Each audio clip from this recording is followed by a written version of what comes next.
Orang kalau ngerasa hidupnya cuma di dunia, ya udah semua yang asik-asik di dunia itu meskipun haram ya jadi asik gitu. Makanya kadang orang nanya kan, kenapa yang enak-enak itu diharamkan gitu. Lah sebenarnya itu gak enak gitu kalau pola pikirmu sampai akhirat.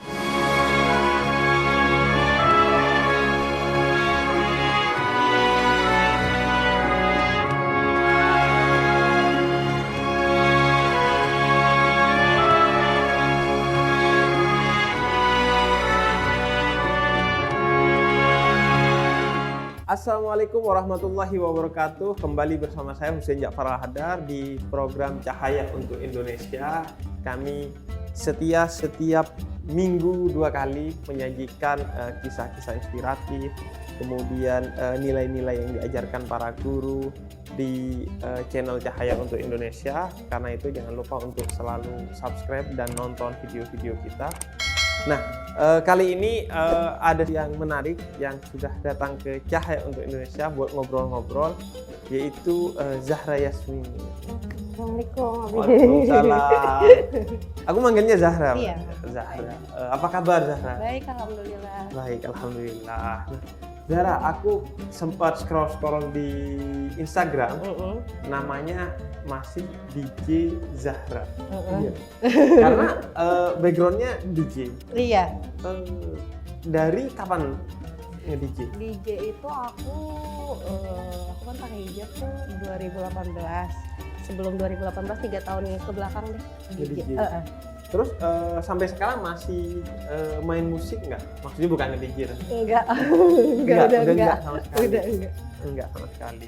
Nah, berarti berhenti nge-DJ-nya itu berarti selama 3 tahun?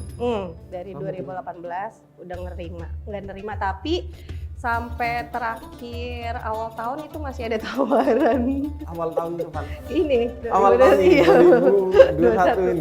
Oh iya? Iya.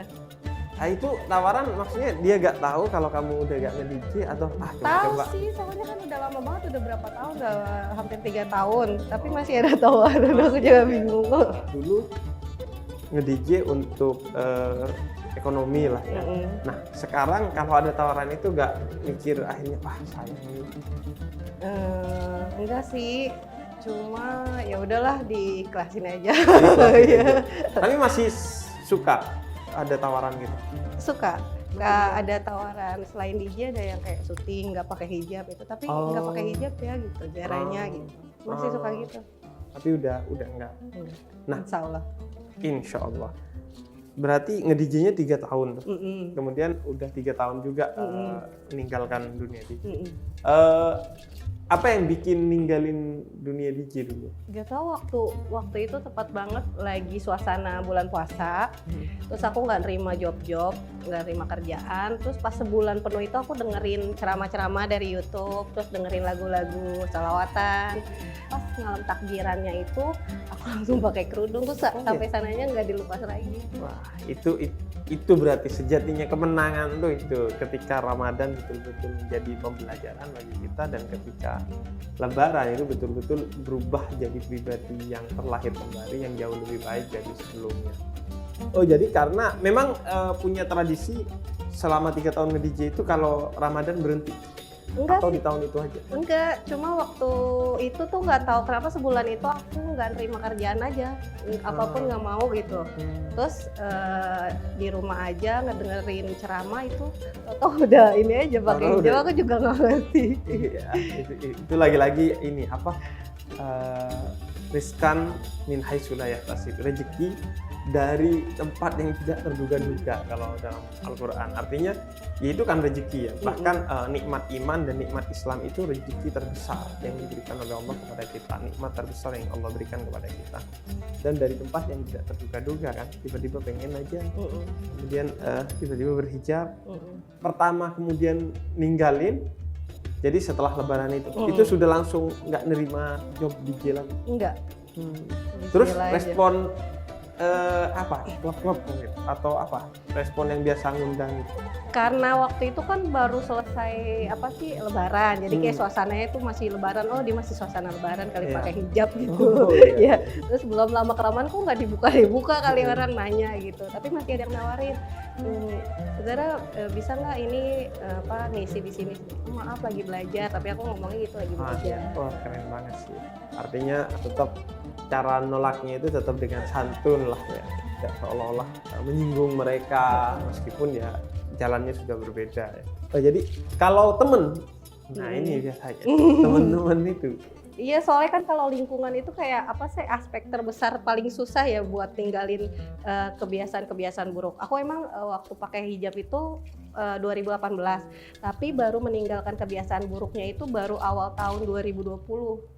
Kebiasaan-kebiasaan buruknya, tapi pakai hijabnya 2018. Jadi betul-betul kemudian ninggalin semua kebiasaan buruk gitu. tuh tahun 2022 tahun setelah itu ya. Jadi ada masa yang memang ya pembelajaran sedikit-sedikit. Respon teman-teman gimana dulu? Iya itu. Karena circle-nya dulu circle itu kan? Iya. Kan? Iya, kebanyakan dari situ. Terus pas sebelum pandemi kan, pandemi itu awal tahun 2020. Itu aku masih suka nongkrong, masih suka ketemu. Tapi alhamdulillah banget ada positifnya dari pandemi itu. Pas awal tahun 2020 kan jadi ada alasan. Aku tuh orang yang nggak enakan soalnya buat nolak gitu. Takut disangka ini. Pas awal pandemi itu kayak yang akhirnya bisa nggak keluar juga gitu. Gitu, jadi alasannya nggak usah ada alasan kan emang pada di rumah masing-masing. Iya. Dan sampai sekarang udah kelanjutan. Iya, akhirnya sekarang udah bisa nolaknya gitu karena udah tahu juga temen. Udah tahu bahwa udah beda lah. Nah, ada circle baru nggak akhirnya? Aku kan orangnya agak introvert ya. Iya. Ya tapi alhamdulillah jadi merekanya yang nyamperin aku, maksudnya Zara kayak ngebimbing gitu. Yuk ikut ini yuk Zara belajar ini yuk. Jadi kayak aku kayak di apa ya? Dia ayomi gitu. Jadi akunya nggak ini lagi sungkan. Sama teman-teman baru yang sudah sama-sama berhijab ya. Ini nggak ada sesuatu perubahan besar nggak sebelum dan setelah meninggalkan dunia itu dalam segala hal yang kamu rasakan?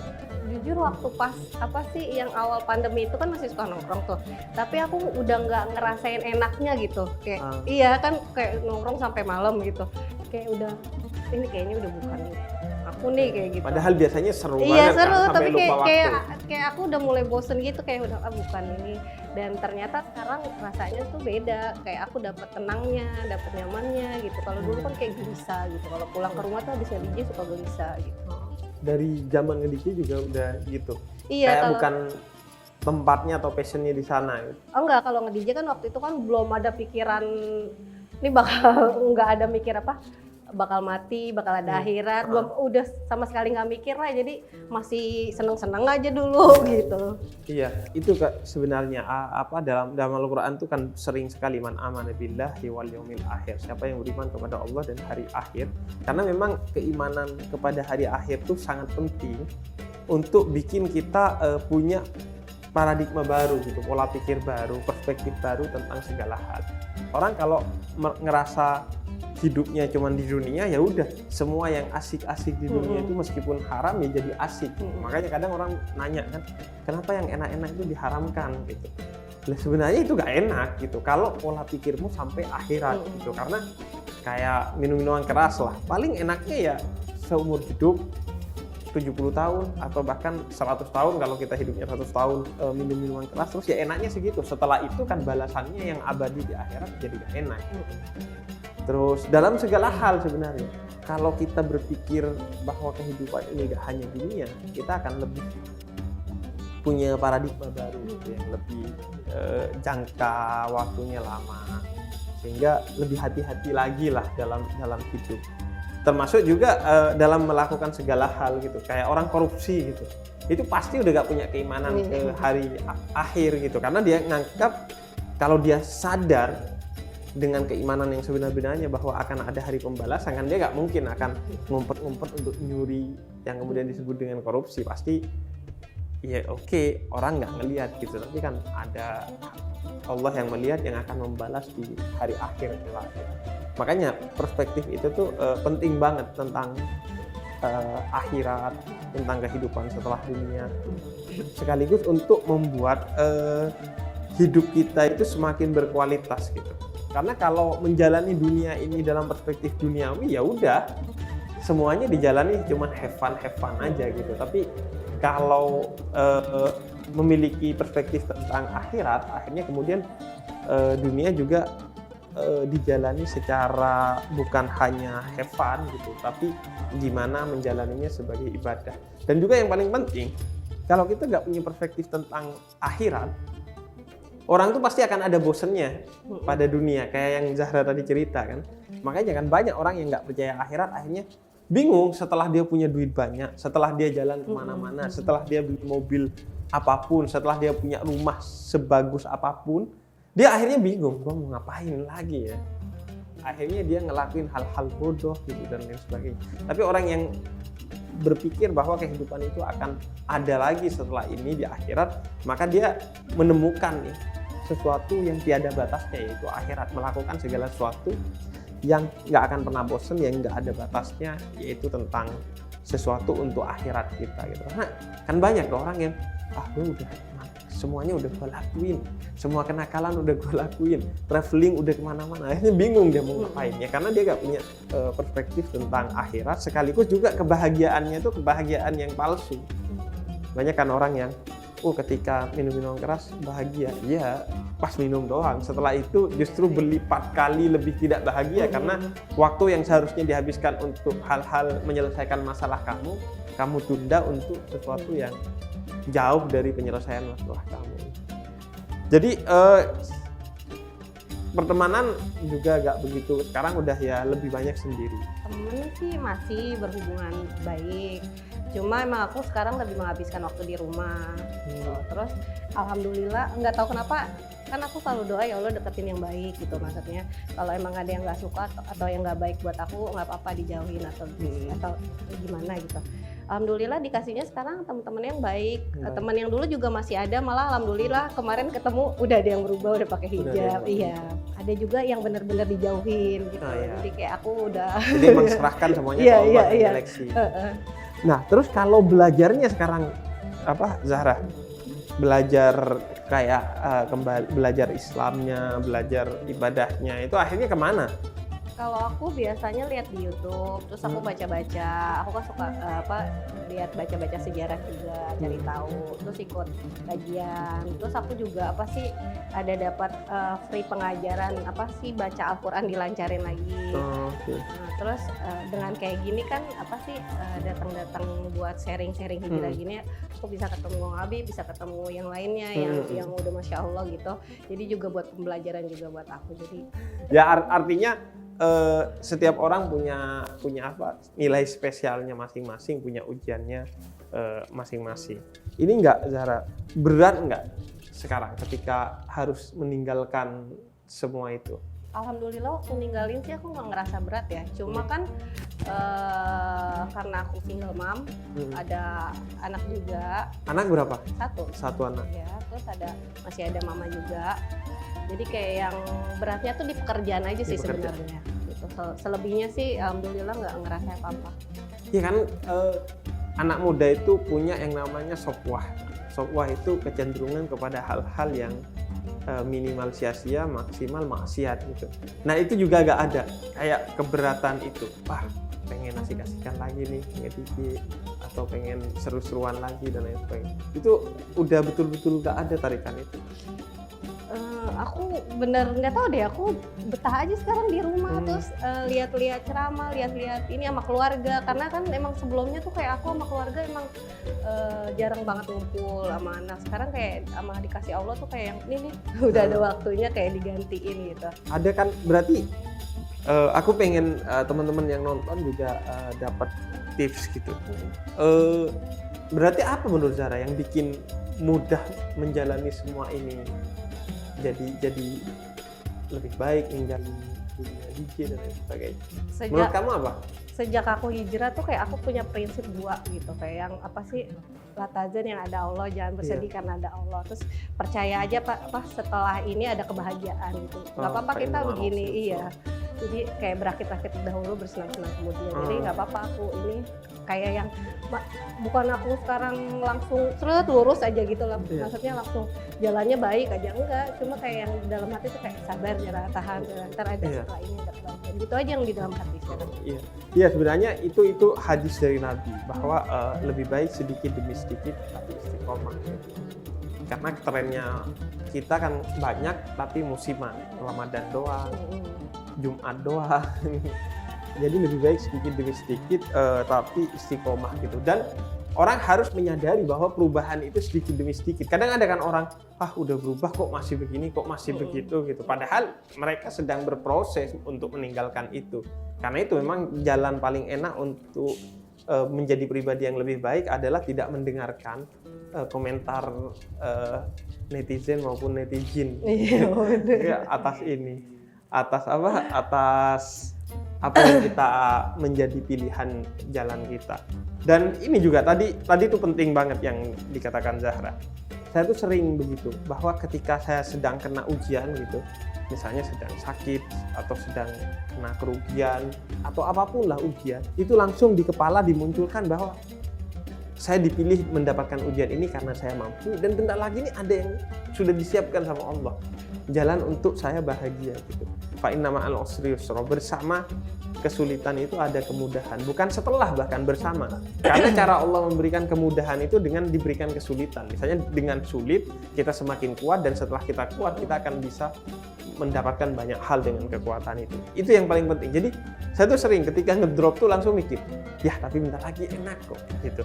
Ketika sedang ribet berat, wah bentar lagi enak kok, bentar lagi enak. Itu yang bikin akhirnya ngasih kekuatan gitu. Iya, itu sih yang aku rasain. Jadi kayak yang Allah udah ngasih porsinya masing-masing. Ujian seseorang belum tentu ujian yang aku jalanin orang bisa ngelaluin. Kayak orang punya ujian juga belum tentu aku bisa ngejalanin. Itu sih yang aku terapin, jadi percaya.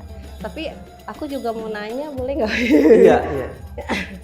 Jadi kan ada apa sih makna hadis yang agama seseorang tuh tergantung dari agama teman dekatnya. Berhubung lingkungan aku kan dulu kayak susah keluar dari lingkungan itu gimana tuh artinya? Iya. Iya, sebenarnya itu kata Nabi bahwa agama seorang itu bergantung kepada agama temannya, dan banyak sekali hadis-hadis seperti itu. Misalnya maksudnya agama bukan hanya kalau agamanya dia non muslim kita kepengaruh non muslim, tapi juga walaupun sama-sama Islam kalau dia masih suka maksiat akan terpengaruh. Banyak sekali hadis-hadis model begitu. Di antaranya yang paling populer adalah kata Nabi, kalau kamu kumpul sama penjual minyak wangi, walaupun kamu gak pakai minyak wangi ya ketularan wanginya. Kalau kumpul sama penjual sate, tapi kata Nabi pandai besi tapi kan repot kita membayangkan. Paling gampang tukang sate aja lah. Walaupun kamu nggak makan satenya, kedapatan baunya atau bahkan kedapatan bolong-bolongnya bajunya karena kecipratan api bakaran satenya itu. Nah, mengapa? Karena memang orang kan walaupun dia memiliki kedaulatan atas dirinya, tapi juga bisa dipengaruhi oleh circle-nya. Nabi ingin menjelaskan soal itu, bahwa circle itu menjadi penting.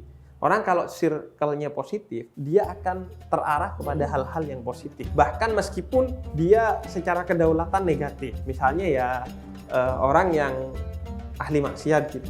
Kalau lagi kumpul di masjid minimal ya dia gak mau aneh-aneh gitu. Gak akan melakukan hal aneh-aneh. Akhirnya keikut jadi baik. Dan lama-lama insya Allah bisa ngerubah dia menjadi pribadi baik. Begitu juga sebaliknya. Orang yang baik kalau ngumpul sama circle yang negatif, ya minimal kalau awal dia bisa nahan, selanjutnya bisa keikut. Walaupun itu nggak mutlak ya, tapi circle itu menjadi sangat penting, sangat menentukan diri kita gitu. Karena itu penting mencari circle yang baik, bukan hanya sebenarnya di tongkrongan fisik, bukan hanya di pertemanan kantor, bukan hanya di pertemanan keluarga, bukan hanya di pertemanan tongkrongan atau sekolah, kampus dan lain sebagainya. Tapi sekarang itu kan tongkrongan sudah terupgrade menjadi tongkrongan 4.0, tongkrongan di media digital. Nah, itu juga penting. Jadi circle itu kan algoritma. Jadi karena itu subscribe, follow, kemudian ikuti akun-akun yang inspiratif gitu, karena kamu akan ditentukan oleh itu. Bahkan algoritmamu ditentukan oleh itu. Kalau kamu kebiasaan buka hal-hal yang buruk, nanti kamu dianggap orang buruk oleh YouTube misalnya, dan akan disuguhi akun-akun video-video yang buruk. Tapi kalau udah biasa buka yang positif-positif, oh ini orang baik kata YouTube, ya dikasih yang baik-baik. Itu saya pernah ini pernah tuh ditegur sama satu orang. Saya nggak ngerti karena itu anonim. Dia bilang, dakwah, akun YouTube-nya dakwah, tapi iklannya kok iklan yang porno-porno gitu. Jadi, mohon maaf Bambang, bukan saya yang naruh iklan itu kan YouTube membaca berdasarkan isi pikiran Anda. Berarti pikiran Anda isinya porno. Bahkan saya sering bilang gini, dengan nada bercanda tentunya, iman dan Islam seseorang itu relatif bisa kelihatan dari FYP TikToknya. Kalau FYP TikToknya aneh-aneh, kayaknya agak tipis tuh iman dan Islamnya gitu. Jadi memang penting juga menjaga circle itu, menjaga circle digital kita agar selalu positif. Meskipun bukan berarti kita nggak mau kumpul. Makanya aku apresiasi Zahra tetap ada di grup atau tetap mau ketemu dengan teman-teman lamanya. Itu juga penting, karena kalau tidak ada teman yang ngajak kepada kebaikan, terus siapa yang mau ngajak? Harus tuh orang seperti Zahra atau orang lain di luar sana bisa jadi baik karena memang ada yang ngajak kan. Kadang karena ada yang ngajak gitu. Kayak Zahra tadi cerita, ada teman-temannya yang ikut karena ada Zahra yang ke sana. Nah, karena itu penting sesekali kita berkumpul dengan orang-orang yang berbeda dengan kita untuk justru mewarnai mereka, bukan diwarnai oleh mereka. Iya, tapi kan terkadang gini, Beb, aku nih